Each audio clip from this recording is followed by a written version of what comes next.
Day 2 of 30 days சேலஞ்சில் இன்னைக்கு எவ்வளோ earn பண்ணியிருக்கேன்னு சொல்றேன் வாங்க. ஸோ இன்னைக்கு வந்து பாத்தீங்கன்னா ஒரு 1100 ருபீஸ் வந்து நான் ப்ராஃபிட் புக் பண்ணியிருக்கேன். என்னோட ஃபர்ஸ்ட் ட்ரேட் நிஃப்டில வந்து கால் ஆப்ஷன் வந்து பை பண்ணியிருக்கேன். ஸோ இந்த ட்ரேட்ல வந்து எனக்கு 4500 ருபீஸ் வந்து ப்ராஃபிட் வந்து புக் பண்ண முடிஞ்சது. இந்த ட்ரேடோட அனலைசஸ் நம்ம இப்போ பார்க்கலாம். ஸோ என்னோட ஃபர்ஸ்ட் ட்ரேட் வந்து பாத்தீங்கன்னா 945 கேண்டில் தான் என்னோட என்ட்ரி வந்து நான் பிளேஸ் பண்ணியிருந்தேன். என்னோட ஸ்டாப் லாஸ் வந்து பாத்தீங்கன்னா 945 கேண்டில் லோல வந்து பிளேஸ் பண்ணியிருக்கேன். ஆல்மோஸ்ட் ஒரு 21 பாயிண்ட்ஸ் வந்து ஸ்டாப் லாஸ். ஸோ இந்த ட்ரேட்ல வந்து என்னால ஒரு 1:3ல வந்து ப்ராஃபிட் புக் பண்ண முடிஞ்சது. தென் செகண்ட் ட்ரேட்ல தான் வந்து பாத்தீங்கன்னா நான் ஒரு மிஸ்டேக் வந்து பண்ணிட்டேன். ஆக்சுவலா என்னோட என்ட்ரி கரெக்ட் தான், பட் என்னோட ரிஸ்க் எடுக்கிறதுல மிஸ்டேக் பண்ணிட்டேன். இந்த ட்ரேட்ல ஆல்மோஸ்ட் ஒரு 3% கிட்ட என்னோட ஸ்டாப் லாஸ் இருந்துச்சு. என்னோட ப்ராஃபிட்ஸ்ல இருந்து ஒரு 2000 மட்டும் ரிஸ்க் எடுக்கலாம் அப்படின்னு சொல்லிட்டு தான் நான் இந்த ட்ரேட் எடுத்திருந்தேன். பட் என்னோட ரிஸ்க் வந்து இங்க அதிகமாயிடுச்சு.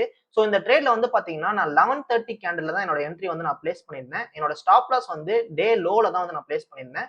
ஸோ எனக்கு 11:50 கேண்டில்லே என்னோட ஸ்டாப் லாஸும் எனக்கு ஹிட் ஆயிடுச்சு.